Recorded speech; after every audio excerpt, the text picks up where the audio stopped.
ಬಹಳಷ್ಟು ಜನ ಕೋಮಾಗ ಹೋಗ್ತಾರೆ. ಇದು ನಾನು ಹೇಳಿರೋದಲ್ಲ, ಇಂಡಿಯನ್ ಇನ್ಸ್ಟಿಟ್ಯೂಟ್ ಆಫ್ ಸೈನ್ಸ್ ಅವರು ಅವ್ರು ಕೊಟ್ಟಿರೋ ವರದಿ. ಈ ವರದಿ ನಮ್ಮ ಶಾಸಕರು ಡಾಕ್ಟರ್ಗಳಾದಂತ ಶಾಸಕರಿಗೂ ಇದು ತಲುಪಿದೆ. ಆದ್ರೂ ಸಹ ಆ ಪ್ರಾಜೆಕ್ಟ್ 400 ಕೋಟಿಯಲ್ಲಿ ಮಾಡಬೇಕಾಗಿತ್ತು. ಸರ್, ನಂದೊಂದು ಪ್ರಶ್ನೆ. ಮಂಗಳಯಾನ ಅಂತ ಮೊನ್ನೆ ಮಾಡಿದ್ರು. ಮಂಗಳ ಗ್ರಹಕ್ಕೆ ಸ್ಯಾಟಲೈಟ್ ಕಳಿಸಕ್ಕೆ ನಮ್ಮ ಇಂಡಿಯಾ ಖರ್ಚು ಮಾಡಿದ್ದು 450 ಕೋಟಿ. ಆದ್ರೆ ಹೆಬ್ಬಾಳದಿಂದ ಚಿಕ್ಕಬಳ್ಳಾಪುರಕ್ಕೆ ನೀರು ತರಕ್ಕೆ ನಮ್ಮ ಗೌರ್ಮೆಂಟ್ 863 ಕೋಟಿ ಖರ್ಚು ಮಾಡ್ತಿದೆ. ಪ್ರಾರಂಭದಲ್ಲಿ 440 ಕೋಟಿನೇ ಅದು ಇದ್ದಿದ್ದು. 400 ಕೋಟಿ ಯಾಕೆ ರೈಸ್ ಆಯ್ತು ಅಂದ್ರೆ it's a 30% mega deal of Karnataka. 250 ಕೋಟಿ ಡೀಲ್ ಇದೆ. ಇವತ್ತು ಆತ್ಮಸಾಕ್ಷಿಯಿಂದ ಹೇಳಬಿಡ್ಲಿ ನಮ್ಮ ಶಾಸಕರು 30% ಕಮಿಷನ್ ತಗೊಂಡಿಲ್ವೇನೋ ಅಂತ. ಇದು IISc ಇಂದ ಬಹಳಷ್ಟು ಜನಕ್ಕೆ ಗೊತ್ತು. 450 ಕೋಟಿಯಲ್ಲಿ ಮುಗಿಬೇಕಾಗಿರೋ ಪ್ರಾಜೆಕ್ಟ್ 800 ಕೋಟಿಗೆ ಬಂತು. Sir, it is the report of Indian institute of science.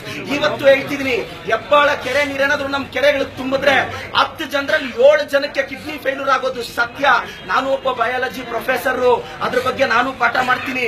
ಬಹಳಷ್ಟು ಜನ ಹೇಳ್ತಾರೆ ಅದು ವ್ಯವಸಾಯಕ್ಕೆ ಬಳಸೋ ನೀರು, ಬೇರೆ ಎಲ್ಲ ಏನಕ್ಕೆ ಅಂತ. ಸರ್, ಕೆರೆ ನೀರು ತುಂಬಿದಾಗ ಪಕ್ಕದಲ್ಲಿರೋ ಬೋರ್ ನೀರಿಗೆ ಅದು ರೈಸ್ ಆದಾಗ ಗ್ಯಾರಂಟಿ ಆರೋಗ್ಯ ಕೆಡುತ್ತೆ. ಒಂದು ಸಿಂಪಲ್ ಎಕ್ಸಾಂಪಲ್, ದೊಡ್ಡಬಳ್ಳಾಪುರದ ಹತ್ರ ಬಾಶೆಟ್ಟಹಳ್ಳಿ ಅಂತ ಒಂದು ಇಂಡಸ್ಟ್ರಿಯಲ್ ಏರಿಯಾ ಇದೆ. ಅಲ್ಲಿ ಗಾರ್ಮೆಂಟ್ಸ್ ಇಂದ ಇದಾಗಿ ಪಕ್ಕದ ಬೋರ್ವೆಲ್ ಅಲ್ಲಿ ಎಂತ ನೀರು ಬರ್ತಾ ಇದೆ ಅಂತ ನೀವೊಂದ್ಸಲ ನೋಡಿ ಸರ್. ಇವತ್ತು ಹೇಳ್ತೀನಿ, ಹೆಬ್ಬಾಳದ ಕೆರೆ ನೀರು ಅಲ್ಲಿ 250 ಕೋಟಿ ಡೀಲ್ ನಾನು ಆರೋಪಿಸ್ತೀನಿ. ನನ್ನ ಮೇಲೆ ಎಷ್ಟು ಬೇಕಾದ್ರೂ FIR ಆಗ್ಲಿ. 31% ಕಮಿಷನ್, 1% ಅಧಿಕಾರಿಗಳಿಗೆ, 30% ಸರ್ಕಾರಕ್ಕೆ. ಎಲ್ಲೆಲ್ಲಿ ಹೋಗಿದೆ ಅಂತ ಆಲ್ರೆಡಿ ಗೊತ್ತು. ತಾಕತ್ತಿದ್ರೆ ನನ್ನ ಮೇಲೆ FIR ಮಾಡಕ್ ಹೇಳಿ, ನಾನು ಪ್ರೂವ್ ಮಾಡ್ತೀನಿ. ಸರ್, ಹೆಬ್ಬಾಳದ ಕೆರೆ ನೀರು ಚುನಾವಣೆ ಖರ್ಚಿಗೆ ಹಾಸ್ಬೇಕು ಅಂತ. ಸರ್, ನಮ್ಮ ಮಕ್ಕಳು ಸತ್ತೋಗ್ತಾರೆ ಸರ್, ಆ ನೀರು ಕುಡಿದ್ರೆ ಸತ್ತೋಗ್ತಾರೆ. ನನ್ನ ಪದ ಅಲ್ಲ, ಇಂಡಿಯನ್ ಇನ್ಸ್ಟಿಟ್ಯೂಟ್ ವಿಜ್ಞಾನಿಗಳು ಹೇಳಿದ್ದಾರೆ. ಇದನ್ನ ನಾನು ಇವತ್ತು ಅರ್ಧ ಗಂಟೆಯಲ್ಲಿ ಎಲ್ಲಾ ವಾಟ್ಸಪ್ಗೂ ಕಳಿಸ್ತೀನಿ, ನೀವು ಓದಿ. ಅವ್ರು ಹೇಳ್ತಾರೆ 2 ಸಲ ಫಿಲ್ಟರ್ ಮಾಡಿದ್ರು. ಆಗಲ್ಲ ಸರ್, ಮಕ್ಕಳು ಸತ್ತೋಗ್ತಾರೆ, ಅನಾರೋಗ್ಯ ಬರುತ್ತೆ. ಕಿಡ್ನಿ ಟ್ರಾನ್ಸ್ಪ್ಲಾಂಟ್ ಮಾಡ್ಬೇಕು ಅಂದ್ರೆ 40-50 ಲಕ್ಷ ಬೇಕು.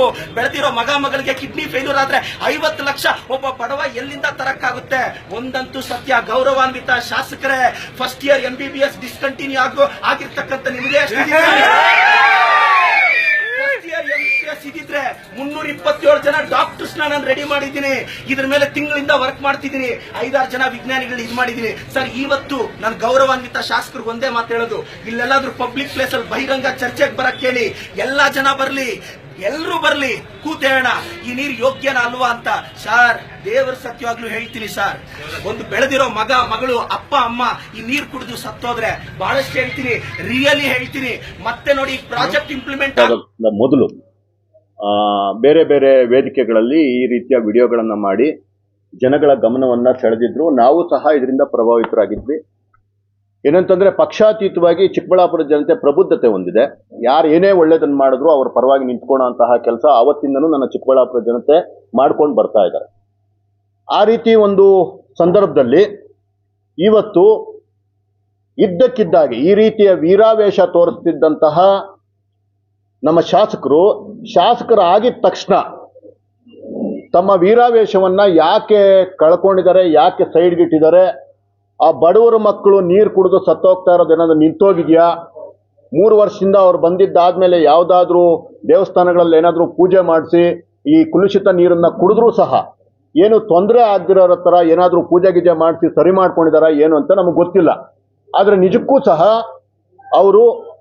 ಅವರು ಒಂದು ಜಾಣವಾದಂಥ ಒಬ್ಬ ನಿಜವಾದ ಪೊಲಿಟಿಷಿಯನ್ ಆಗಕ್ಕೆ ಹೊರಟಿದ್ದಾರೆ. ಅವ್ರನ್ನ ಲೀಡರ್ ಅಂತ ಅನ್ಕೊಂಡು ಜನ ಎಲ್ಲ ಗೆಲ್ಸಿದ್ರು. ಆದರೆ ಅವರು ಮತ್ತೊಬ್ಬ ರಾಜಕಾರಣಿ ಆಗುವತ್ತ ಹೊರಟಿದ್ದಾರೆ. ಈಗ ಅದಕ್ಕೆ ಏನೇ ಕೇಳಿದ್ರು ಅದಕ್ಕೊಂದು ಜಾರು ಉತ್ತರವನ್ನು ಕೊಡೋ ಅಷ್ಟು ಅವರಿಗೆ ರಾಜಕಾರಣದಲ್ಲಿ ಪ್ರಬುದ್ಧತೆ ಬಂದಿದೆ. ಆದರೆ ಅದೇ ಟೈಮಲ್ಲಿ ನನ್ನ ಜನಗಳ ಏನು ಒಂದು ಅವರ ಆರೋಗ್ಯದ ಬಗ್ಗೆ ಇರಬೇಕಾಗಿರುವಂತಹ ಬದ್ಧತೆ ಅವರು ದಿನೇ ದಿನೇ ಕಳ್ಕೊಂಡು ಬರ್ತಿದ್ದಾರೆ. ಅದೇನೇ ಆಗಿದ್ರು ಸಹ ಈಗ ಬಜೆಟ್ ಟೈಮಲ್ಲಿ ನಾನು ದಯವಿಟ್ಟು ಕೇಳೋದೇನಂತಂದ್ರೆ, ಎಲ್ಲರೂ ಹೇಳ್ತಾರೆ ಈ ನೀರು ಬರೀ ಏನು ಮರುಪೂರ್ಣ ಆಗೋದಕ್ಕೆ ಮಾತ್ರ, ಇದು ಯಾವುದೇ ಕಾರಣಕ್ಕೂ ಕುಡಿಯೋ ನೀರಲ್ಲ ಅಂತ ಹೇಳ್ತಾರೆ. ನಾನು ತಮ್ಮ ಗಮನಕ್ಕೊಂದು ಹೇಳಕ್ಕೆ ಇಷ್ಟಪಡ್ತೀನಿ. ಎಲ್ಲ ಕಡೆ ತಾವೆಲ್ಲಾನು ನೀರನ್ನ ತುಂಬಿಸ್ತಾ ಇದ್ದೀರಾ.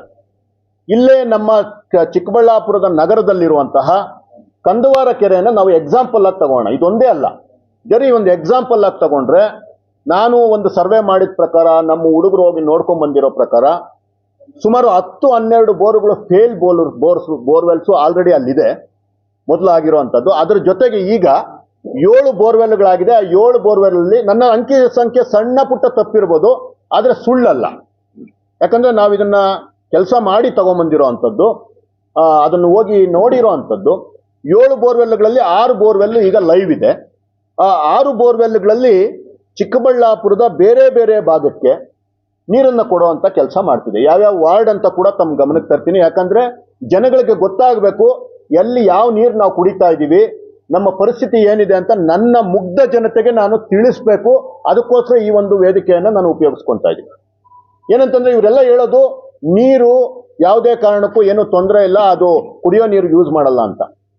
ಅಷ್ಟೊಂದು ಬೋರ್ವೆಲ್ಗಳು ಫೇಲ್ ಆಗಿದ್ದಂತಹ ಕಂದವಾರ ಕೆರೆ ಕಟ್ಟೆ ಮೇಲೆ ಇವತ್ತು 6 ಬೋರ್ವೆಲ್ಗಳು ತುಂಬಾ ಚೆನ್ನಾಗಿ ನೀರು ಹೊಡಿತಾ ಇದೆ ಅಂತಂದ್ರೆ, ನಾನು ಒಂದು ಸಹಜವಾಗಿ ಸಾಮಾನ್ಯ ಪ್ರಶ್ನೆ ಕೇಳ್ತೀನಿ.